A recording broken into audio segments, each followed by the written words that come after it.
তুমি কিন্তু পড়ছো না। আর কি নিয়ে তো চিন্তা করছো? অ্যাকচুয়ালি স্যার একটা বিষয় নিয়ে ভাবছিলাম। কোন বিষয়? ইংরেজি? তাহলে ম্যাথমেটিক্স? না, তাহলে মানে আপনাকে একটা কোশ্চেন করেছিল, মানে সেই বিষয়। পড়ালেখার বাইরের কিছু?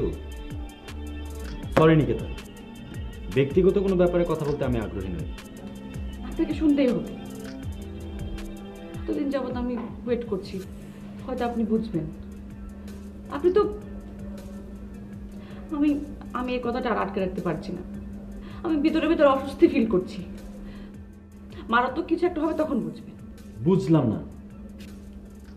আপনি বুঝলেন না? না, আপনি সবই বোঝেন, বোঝার পরেও এরকম না বোঝার ভান করছেন।